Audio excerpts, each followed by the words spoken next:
तो हम ये डिस्कस कर रहे थे कि मैग्नेटाइजिंग करंट जस्ट नॉब को हमने क्लॉकवाइज घुमा देना है, जिससे करंट इंक्रीज़ होने से जो कॉइल्स हैं उसके अंदर मैग्नेटिक फील्ड प्रोड्यूस होगा और ट्यूब जो है वो फिर मैग्नेटिक फील्ड के अंदर रहेगी। जो इलेक्ट्रॉन बीम ट्यूब में एंटर हुई है, इट मीन्स कि जब वो मैग्नेटिक फील्ड में इलेक्ट्रॉन्स एंटर होंगे, ठीक है, तो फील्ड चूँकि इनवर्ड है, ठीक है, चार्ज पार्टिकल फील्ड में एंटर होगा, फोर्स डाउनवर्ड लगेगी। लेकिन ये चूँकि इलेक्ट्रॉन्स हैं और इलेक्ट्रॉन्स पे चूँकि नेगेटिव चार्ज होता है, तो इस पे फोर्स जो है वो अपोजिट डायरेक्शन में यानी अपवर्ड फोर्स लगेगी, जिससे इसका पाथ बेंड होगा और इस तरह से ये रिवॉल्व करना शुरू कर देगी इन क्लॉकवाइज डायरेक्शन इलेक्ट्रॉन जो है, ठीक है। अब आप ये भी जानते हैं कि इलेक्ट्रॉन अगर सर्कल में मूव कर रहा है तो इसको मूव करने के लिए सेंट्रीपिटल फोर्स चाहिए। सेंट्रीपिटल फोर्स mv²/r, ठीक है। और ये सेंट्रीपिटल फोर्स चार्ज पार्टिकल को कहाँ से मिलती है? ये चार्ज पार्टिकल को फोर्स मिलती है ये मैग्नेटिक फोर्स से, ठीक है। और अगर इलेक्ट्रॉन है तो इसकी मैग्नेटिक फोर्स होगी EVB, e charge of electron, we in magnitude form हम ये इक्वेशन लिखी है, ठीक है। तो ये सेंट्रीपिटल फोर्सेस को कहाँ से मिलेगी? ये मैग्नेटिक फोर्स से मिलेगी। तो ये वी इस वी से कैंसिल आउट होगा। यहाँ से अगर हम आर कैलकुलेट करें तो दैट इज़ mv/e/b आता है, ठीक है। इस इक्वेशन पे अगर आप गौर करें, और ये इक्वेशन दो तरह से है। फ़र्ज़ करें कि मास ऑफ इलेक्ट्रॉन कांस्टेंट है, चार्ज ऑफ इलेक्ट्रॉन भी कांस्टेंट है, ठीक है। बाकी दो चीज़ें रह गई, वेलोसिटी और मैग्नेटिक फील्ड। अगर मैग्नेटिक फील्ड भी कांस्टेंट हो, यूनिफॉर्म हो, ठीक है, तो फिर मास भी यूनिफॉर्म हो गया, यानी कांस्टेंट है, चार्ज ऑफ इलेक्ट्रॉन भी कांस्टेंट है, मैग्नेटिक फील्ड भी कांस्टेंट है। तो जब मास, चार्ज ऑफ इलेक्ट्रॉन और मैग्नेटिक फील्ड ये तीनों क्वांटिटीज़ कांस्टेंट होंगी तो ये इक्वेशन शो करेगी कि आर किसके प्रोपोर्शनल है? एम, यानी कि वी के, वी वेलोसिटी। जितनी ज़्यादा चार्ज पार्टिकल की स्पीड होगी उतना बड़ा उसका क्या होगा? रेडियस होगा सर्कल का। तो सेकेंडली हम यूँ कह सकते हैं कि अगर मास, चार्ज ऑफ इलेक्ट्रॉन और वेलोसिटी अगर ये तीनों कांस्टेंट हों, अगर ये तीनों क्वांटिटीज़ कांस्टेंट हों, तो ये इक्वेशन जो है ये शो कर रही है कि R is inversely proportional to 1/b, यानी मैग्नेटिक फील्ड के इन्वर्सली प्रोपोर्शनल है। मैग्नेटिक फील्ड ज़्यादा करेंगे तो रेडियस कम होगा, और अगर ये कांस्टेंट रखते हुए हम वेलोसिटी को बढ़ा रहे हैं तो फिर रेडियस बड़ा होगा, ठीक है। और ये वैसे अब थोड़ा सा जो हमने ऊपर किया, हमने कहा कि अगर हम वोल्टेज बढ़ाते हैं तो वोल्टेज बढ़ाने से क्या होगा? पार्टिकल की काइनेटिक एनर्जी इंक्रीज़ होगी, पार्टिकल की काइनेटिक एनर्जी इंक्रीज़ होगी। और काइनेटिक एनर्जी इंक्रीज़ होने का मतलब क्या है? कि उसकी वेलोसिटी इंक्रीज़ होगी। मींस कि अगर आप वोल्टेज बढ़ाते हैं, वोल्टेज बढ़ाने से क्या होगा कि जो सर्कल का रेडियस है, ठीक है, या आप डायमीटर भी कह सकते हैं, तो डायमीटर बढ़ेगा, यानी डायमीटर प्रोपोर्शनल होगा वोल्टेज के, ठीक है। यानी वोल्टेज अगर बढ़ाएंगे तो वोल्टेज बढ़ाने से वेलोसिटी बढ़ेगी, ठीक है, और यानी speed of particle.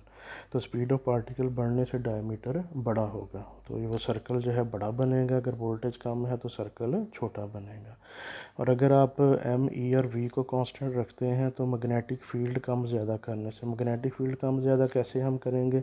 Magnetising current adjust knob से हम करेंगे, ठीक है।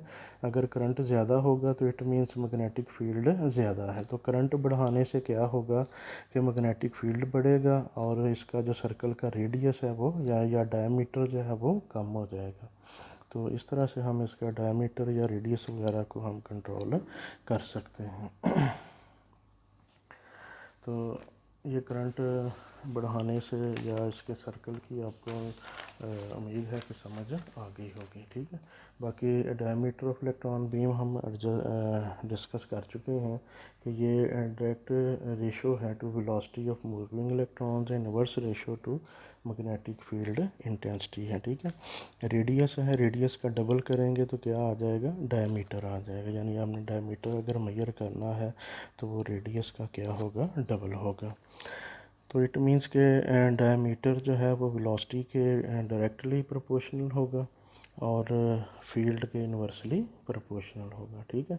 या आप यूँ भी कह सकते हैं कि अगर आप वोल्टेज को इंक्रीज़ कर रहे हैं तो वोल्टेज इंक्रीज़ करने से क्या होगा, रेडियस ज़्यादा होगा यानी सर्कल बड़ा होगा, और अगर आप करंट बढ़ा रहे हैं तो फिर क्या होगा, रेडियस कम होगा, ठीक है। यानी increasing magnetizing current the electron beam circulates is reduced, तो ये क्या होगा, कम हो जाएगा। तो नेक्स्ट इसका हम थर्ड पॉइंट डिस्कस कर लेते हैं। थर्ड पॉइंट है कि अगर revolving the Lorentz force tube, revolving Lorentz force tube, आपने इस तरह से इसको रिवॉल्व करना है कि जो पॉइंटर है, ठीक है, पॉइंटर पॉइंट आउट कर रहा हो कि एंगल 130 से 150 के दरमियान में है, ठीक है, 130 से 130 डिग्री से 150 के दरमियान में है, ठीक है। तो आपको एक मूविंग इलेक्ट्रॉन्स का कह लें कि ऑर्बिट सा नज़र आएगा।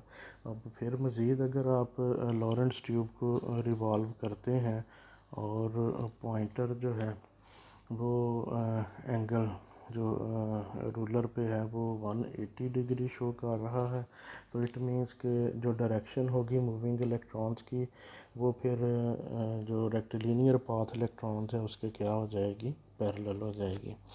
तो इस तरह से आप एंगल्स को चेंज करके सर्कल जो है उसकी डायरेक्शन को चेंज करते हैं, और इस तरह से आप उसकी डायरेक्शन को भी एडजस्ट कर लेते हैं ऑर्बिट की डायरेक्शन को, ठीक है। तो यहाँ तक आप इसको ज़रा अच्छी तरह से रिवाइज़ कीजिएगा, फिर उसके बाद नेक्स्ट हम इंशाल्लाह जो हमारा लास्ट कह लें कि पॉइंट होगा कि how can we find e by m of electron by using all these quantities, ठीक है। यहाँ तक तो हमने डायमीटर वगैरह का थोड़ा सा देख लिया, वोल्टेज और करंट का देख लिया, ठीक है। जितनी वोल्टेज हमने सेट की होगी उसकी भी वैल्यू ले लेंगे, जितना हमने करंट सेट किया होगा उसकी भी वैल्यू हमें नॉन होगी, और जो कह लें कि पार्टिकल सर्कुलेट कर रहे होंगे उसके ऑर्बिट का डायमीटर भी हम मेजर कर लेंगे। तो तीन चीज़ें हम यहाँ से मेजर कर सकेंगे, एक तो वोल्टेज, दूसरा करंट और तीसरा डायमीटर, ठीक है। तो इन तीनों की वैल्यूज़ को हम यूज़ करते हुए तो नेक्स्ट इंशाल्लाह हम ई बाई एम रेशो देखेंगे कि वो कैसे हमने या कौन सा फार्मूला हमने अप्लाई करना है, तो हम उसकी वैल्यू जो है वो फाइंड आउट कर लेंगे। तो आप इसको कीजिएगा, कोई प्रॉब्लम हो तो फिर बताइएगा। ओके जी, अल्लाह हाफिज़।